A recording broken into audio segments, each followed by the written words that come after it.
Le chef de l'État Félix-Antoine Tshisekedi Tshilombo naquit à Kinshasa le 13 juin 1963. 3 ans après l'accession de notre pays à l'indépendance. Troisième fils du docteur Étienne Tshisekedi Wamulumba, d'heureuse mémoire, père fondateur de l'Union pour la démocratie et le progrès social UDPS, et de maman Marthe Kassam. Originaire de Kabeyaka Mwangale, Kasaï oriental, Félix-Antoine Tshisekedi est marié à Denise Nyakeru et père de 5 enfants dont 4 filles et un garçon. Comme son père, il s'intéresse à la politique dès son jeune âge.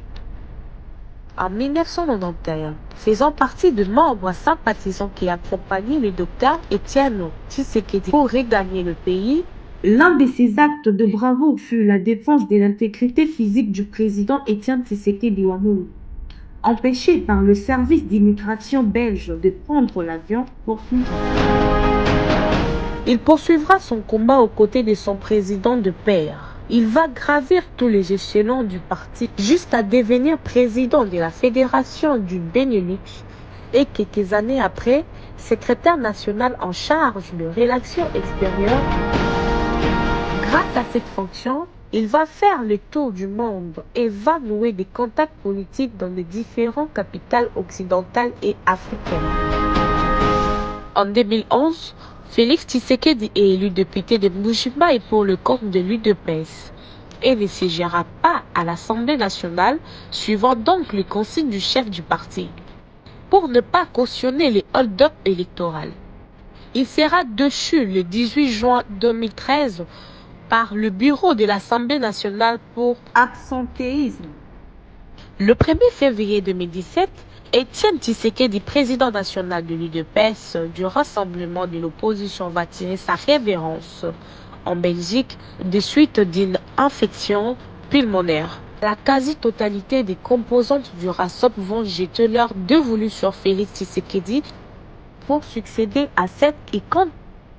Pour combler ces vides énormes occasionnés par cette disparition inattendue, l'UDPS, conformément à ses statuts, convoqua un congrès du 30 au 31 mars qui va désigner le prochain président de l'UDPS et son candidat à la prochaine présidentielle.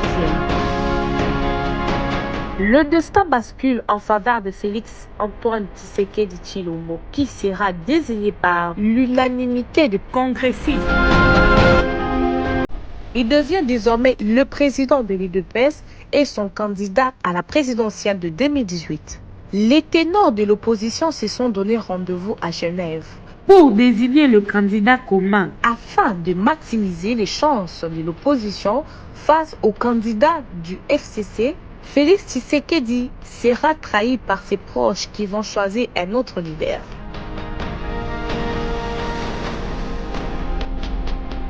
Le lendemain, la base de l'UDPS somma son leader de retirer sa signature dans les 48 heures. Fidèle à sa base, le président de l'UDPS accéda à la requête formulée par sa famille politique. Il va créer avec Vital Kamerhe à Nairobi une plateforme électorale, l'État pour le changement, CACH. Quelques jours plus tard, le 8 août 2018, Félix Tshisekedi va formaliser sa candidature à la Commission électorale nationale indépendante CENI, accompagnée par une marée humaine de militants de l'UDPS. Le 30 décembre 2018, la Commission électorale nationale indépendante proclame le résultat des élections présidentielles. Tshisekedi est déclaré provisoirement vainqueur avec 38% des suffrages exprimés. Après les contestations de son ancien allié Martin Fayulu, le 20 janvier 2019, la Cour constitutionnelle confirme le résultat et Félix Tshisekedi devient ainsi le 5e président de la République démocratique du Congo. Le 24 janvier 2019, Félix Tshisekedi Tshilombo prête serment. Le 9 février 2020, le chef de l'État est élu premier vice-président de l'Union africaine et devient président en 2021. lors du sommet des chefs d'État et des gouvernements qui s'est tenu à Addis Abeba. À en croire son épouse, la distinguée première dame, Denise Nyakero, qui a fait un témoignage au cours d'une édition de l'émission Le Débat de la radio Top Congo. Le chef de l'État est un père aimant et sévère.